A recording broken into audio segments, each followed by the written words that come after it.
Well students, dynamic chapter का पहला CRQ है state Newton second law of motion. जाहिरी तौर पे बहुत आसान सीआरक्यू है बेटा, लेकिन इसमें होता क्या है, स्टूडेंट एक स्टेटमेंट फौरन लिख देता है कि applied force is equal to the product of mass and velocity. देखो, मैं ये तो नहीं कहूंगा कि ये आंसर देना गलत है, लेकिन ये इंटरमीडिएट के स्टूडेंट को सूट नहीं करता। तो फिर एक्चुअल आंसर क्या है और ये फिर force is the product of mass and velocity क्या है, चलो इन सबको जरा समझते हैं। आसान बात है।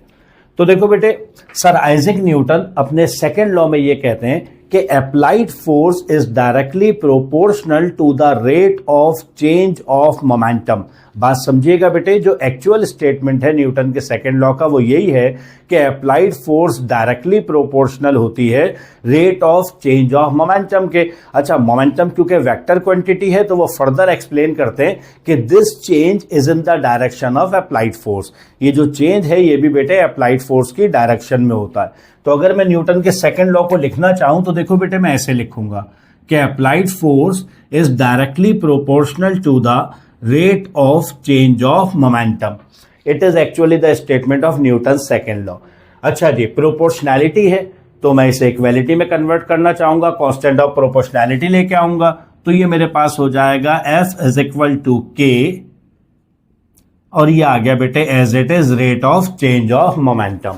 फिर तुम सब जानते हो बेटा कि हम K की वैल्यू 1 लेते हैं, तो since K is equal to 1, K को हमने 1 ले लिया। अच्छा, 1 क्यों लेते हैं इस बात को भी बता दूं बेटे कि 1 किलोग्राम के मास में 1 मीटर पर सेकेंड स्क्वायर का एक्सेलरेशन प्रोड्यूस करने के लिए जितनी फोर्स रिक्वायर्ड होती है वो भी 1 न्यूटन होती है।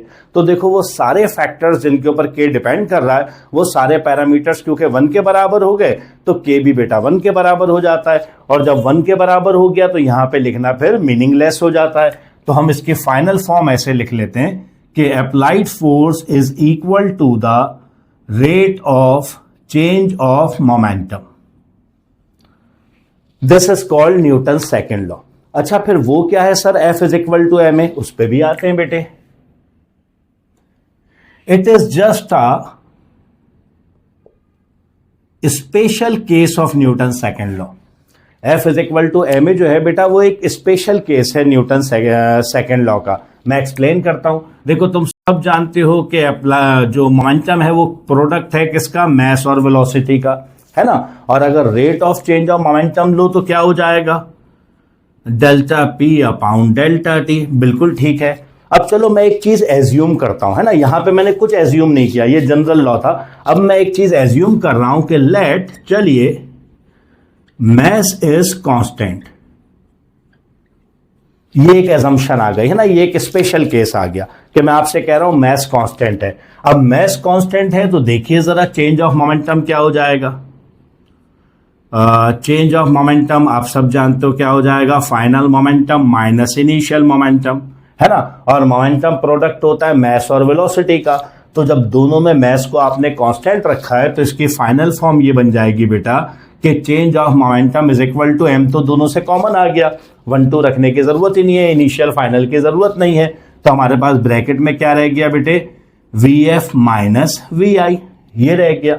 तो चलिए जरा इसके अंदर अगर हम ये डेल्टा पी की चेंज ऑफ मोमेंटम की वैल्यू रखते हैं तो देखो हमारे पास क्या हो जाएगा, ये हो जाएगा m मल्टीप्लाई बाय, और इसकी जगह क्या आ जाएगा, vf minus vi upon delta T. ये आ गया बेटे आपके पास। और ये आप सब जानते हैं कि final velocity minus initial velocity divided by time, ये बराबर होता है एक्सेलरेशन के। तो ये मेरे पास बेटा बन जाएगा ma। तो यहां से मेरे पास रिलेशन ये आता है बेटे कि F यानी applied force is equal to rate of change of momentum की जगह मैं क्या लिख देता हूं, ma लिख देता हूं।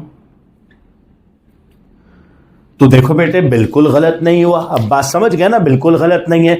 लेकिन हाँ, लिमिटेशन है इसके अंदर कि इसके अंदर कोई लिमिटेशन नहीं है। ये न्यूटन का बिल्कुल जनरल लॉ है, ये एक्चुअल स्टेटमेंट है। मास चेंज हो रहा हो, चाहे वेलोसिटी चेंज हो रही हो, कोई भी चीज चेंज हो रही हो, आप force is equal to rate of change of momentum कहीं पे भी अप्लाई कर सकते हैं। लेकिन इसमें बेटे लिमिटेशन आ गई। ये आपके पास जब इस्तेमाल कर सकते हैं आप जब मास जो है वो कांस्टेंट हो। अब क्योंकि सिंपलिसिटी के लिए इंटरमीडिएट लेवल के ऊपर न्यूमेरिकल्स के अंदर ज़्यादातर मैथ्स में चेंज नहीं आ रहा होता, तो यूजुअली बेटा आप हर न्यूमेरिकल के अंदर यही चीज़ अप्लाई कर रहे होते हैं। और अगर मैथ्स में चेंज आ भी रहा होता ना, तो इस बात को समझो कि आप कंसीडर नहीं कर रहे होते। इंटरमीडिएट लेवल के ऊपर सिलेबस को सिंपल रखने के लिए बहुत सारी चीज़ें हम एज्यूम कर लेते हैं। जैसे मैं मिसाल दूं, तुम लोगों ने प्रोजेक्टाइल मोशन पढ़ा, तुमने उसमें एयर रेजिस्टेंस को नेग्लेजिबल कर दिया है ना। रियलिटी में तो ऐसा नहीं होता। ऐसे आपने एक न्यूमेरिकल किया था जिसमें एक रॉकेट ऊपर की तरफ जा रहा था। अब अगर आप रियलिटी के ऊपर देखें तो जब रॉकेट ऊपर की तरफ जा रहा है तो वो मुसलसल जो अपना केमिकल फ्यूल है वो बर्न कर रहा है, और जब बर्न कर रहा है तो उसका मैस जो है वो यहाँ पे यहाँ पे यहाँ पे यहाँ पे जितना ऊपर जा रहा है उसका मैस चेंज होता जा रहा है बेटे।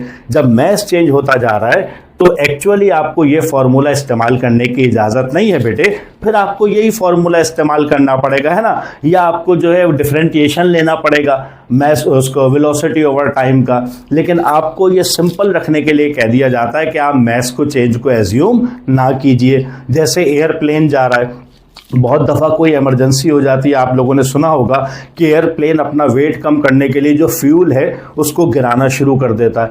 अब अगर एयरप्लेन जा रहा है और मुसलसल अपना फ्यूल अपना पेट्रोल गिराता जा रहा है तो देखिए जितना उसका मैस है वो मुसलसल डिक्रीज होता जा रहा है। इसकी कहीं लिमिटेशन नहीं आएगी, ये फार्मूला हर जगह अप्लाई हो जाएगा, लेकिन ये फार्मूला उस एयरप्लेन पे भी अप्लाई नहीं हो सकेगा। तो ये गलत नहीं है बेटा, लेकिन ये थोड़ा सा लिमिटेड है। अब इसी में देखो, अगर मैं सेकंड सीआरक्यू में चला जाऊं, इसी चैप्टर के दूसरे सीआरक्यू में, तो वह आपसे ये कह रहा है कि what will be the effect of mass to the acceleration.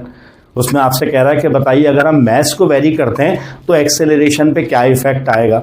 अब जब वो ये बात कर रहा है तो अंडरस्टूड है उसने फोर्स को कांस्टेंट रखा हुआ है। आप बिल्कुल सेकंड सीआरक्यू का जवाब इस फॉर्मूले से दे सकते हैं कि according to this formula F is equal to ma, और यहां से आप A निकालना चाहेंगे तो A किसके बराबर आ जाएगा, A is equal to F upon m। तो A is inversely proportional to the mass of the object.